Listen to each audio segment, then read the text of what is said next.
What's up everyone, in this video I'm going to talk about the Nikon D7000 and see how it performs, and in this video I'm going to talk about why it's still an amazing camera to have in 2024 and so on. So don't let the age of this Nikon D7000 fool you. It is a 14-year-old camera as of 2024. It was released in 2010 and back then it was about $1,200 brand new, and that's about $1,700 adjusted for inflation. So they also said that this D7000 replaced the D90, but I really think it replaced the D300S. And I'll talk about the differences between the D7000 and the D90 later in this video too. So let's go to the specs of the Nikon D7000. The Nikon D7000 has a 16.2 megapixel CMOS crop sensor. It has dual memory card slots. It has an ISO range between 100 to 6400 and a boost up to 25,600. It has 39 autofocus points. It can shoot up to 6 FPS.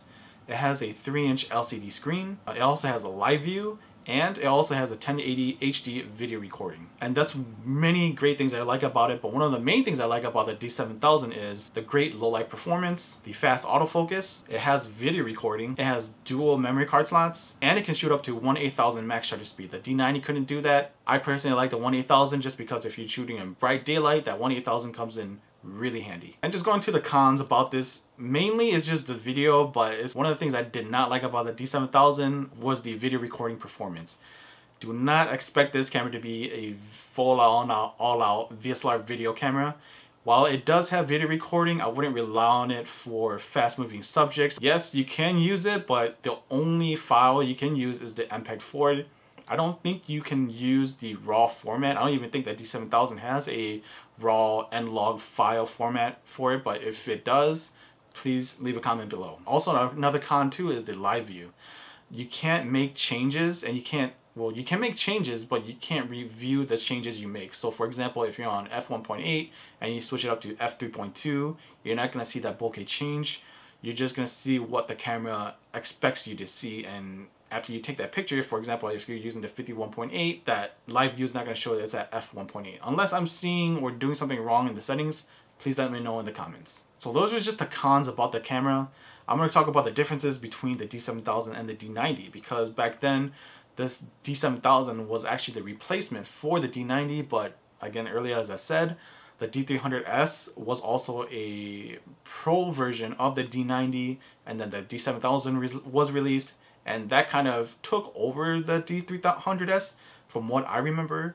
And if you remember, for any of you Nikon guys, if you guys remember about the D7000 being released, it was a pretty phenomenal camera. So that's one of the reasons why I think if you're switching from the D90 to the D7000, here's some differences between those two cameras. The D7000 is just a little bigger than the D90, which is nice. I really like the more bigger feel for the D7000, and it does feel more compact versus the D90 too. The autofocus performance from the D7000 is a lot better though. The D7000 is a pretty huge jump in terms of autofocus, low light, and overall performance. So the major differences between the D7000 and the D90 is that the D7000 has a 16.2 megapixel sensor, the D90 has a 12 megapixel sensor. They're both crop sensors as well. The D7000 does 1080 HD recording, the D90 does not. The D7000 does have autofocus when you are video recording. The D90 basically has it, but it's extremely unreliable.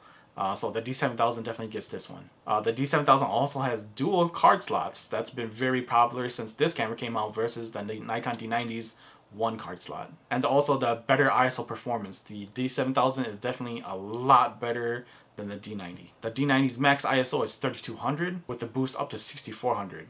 While the D7000 has a max ISO of 6400 with a boost up to 25,600. It's one of the reasons why I really wanted the D7000 when it was released, but back then I only had my D90, and when it was released, D7000 was obviously my first choice, but it was also the D700 too. The Nikon D7000 also has a higher FPS. The D7000 does 6 FPS, while the Nikon D90 does 4.5 FPS. For autofocus points, the D7000 has 39 autofocus points versus the D90's 11 autofocus points. So if you're looking more of a more reliable autofocus system, the D7000 definitely has the upper hand. While the D90 is still a really nice camera and you are thinking about moving up to the D7000, I don't think it's worth it right now, especially if you're thinking about moving up from the D90 to the D7000. I think if you have the D90, it's much more worth it just getting a nice lens for your D90. One lens I would recommend is probably the 28-75 2.8 or any of the 70-200 2.8 lenses. I've seen some of the Tamarons go for under $350, but if that's out of your range for a 70-200, I think under 200 bucks, definitely get the 51.8G or the 35 1.8G DX lenses. I have done reviews on them, and if you are interested, I have the links in those two lenses in the description below. But if you're looking for a better sports camera like the D300S, I would say it's a pretty hard choice because the D300S and the D7000 are really good. I think it's one of the reasons why the D300S never really outshined the D7000.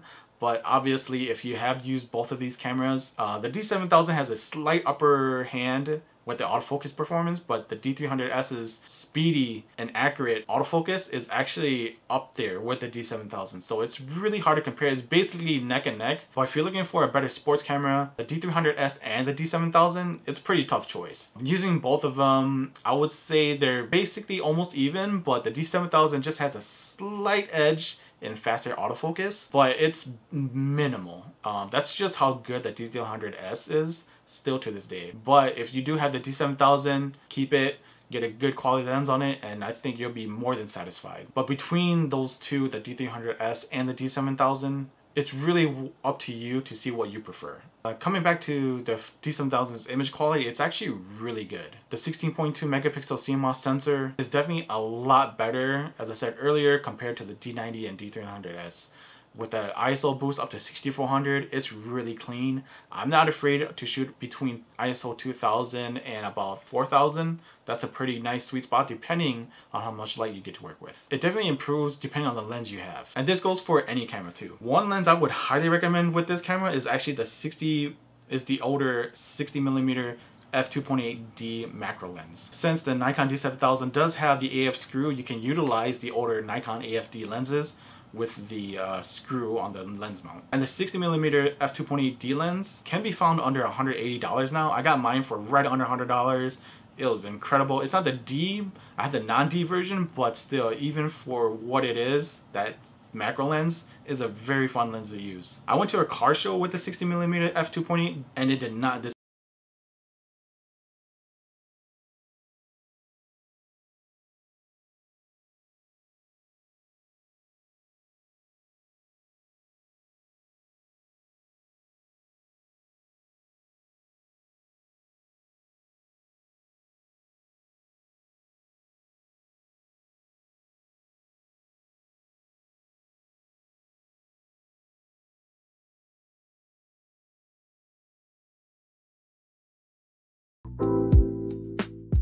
And coming back to the video quality, the only major downside to the D7000. Earlier, as I said, I would not rely on it for fast moving subjects, or if you're doing a low light video recording, I would not use it for professional work. If you really need video recording, it does its job for just basic video recording. I also would not depend on the autofocus as well. And here's just a video sample from the D7000.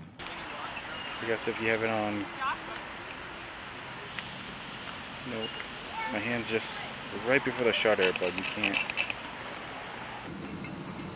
It's still not good. You would have to press it, the shutter button down, and then it'll focus.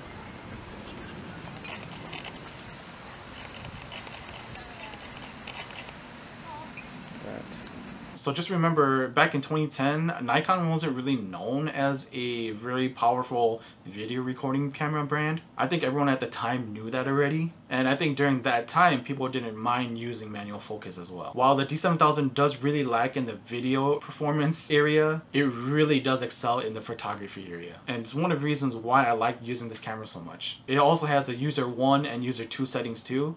And if you're curious about how or what that is, you can basically use custom settings for user 1 and user 2. So if you remember Fuji's color simulations or the film simulations, you can sort of do it on the Nikon D7000 by doing this for user 1 or user 2 settings. So you can create your own simulations. The only downside is that you can't see it through the optical viewfinder. You will have to switch it to the live view. And this is how you set it up. Go to shooting menu. You can scroll down to set picture control, and then you choose a selection. And for example, choose monochrome. Make sure you go to the right on the dial, then you can make your adjustments here. As you can see here, those are the adjustments. Press OK and go to Manage Picture Control. Go right on the dial on Save/Edit. Press OK on monochrome, and then you can also rename your settings here and press Zoom Plus when you're done renaming it. You can also make adjustments to this custom color control as well, so that's really nice too. So it's one of the reasons why I love using the D7000 whenever I can. And being a 14-year-old camera, the autofocus, like I said earlier, is really quick. So if you're doing fast action photography for birding, cars, automotive, weddings, I would definitely rely on this camera. It's never given me an issue at automotive events or as my second camera for a backup for events. So that's just how strong this camera is to this day. So overall, the Nikon D7000 is actually probably one of the best cameras you can get for under $200. I got mine for about $225 back in 2021, and it wasn't a bad deal. It was in pretty good condition. So if you have a D3000 or a D3100 or the older DSLRs like the D40, D60, D70, D80, or even the D200, and you're looking for an upgrade, the D7000 is a fantastic camera to upgrade to, especially if you have those older DSLRs. I think if you have a D3200 or the Nikon D5200, those cameras are probably image quality wise, I wouldn't move up to those if you have the D7000, or if you have those cameras, I would just invest on a better lens, especially if you have the D3200 or the D5200. And if you have invested in like 3 or 5 Nikon f-mount lenses, I would recommend the D7000 if you're on a budget and if you're looking for a better camera. Like I said earlier, if you do have the older DSLRs, pre-CMOS sensors, the D7000 is a great one to get. So is it still good in 2024?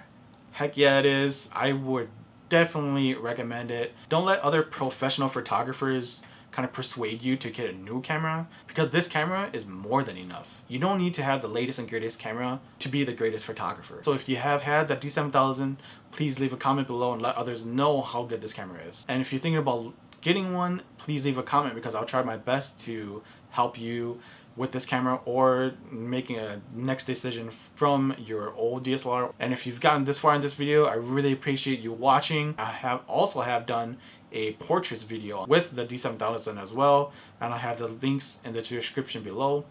If you are looking into purchasing one, I'll have links on in the description below as well. So if you found this video really helpful, or if you have any questions, please like and subscribe. That really does help my channel grow. I just really want to say thanks for watching. If you got this far, I really seriously appreciate you watching. And if you have any questions, like I said, leave a comment below and I'll try my best to answer. See ya.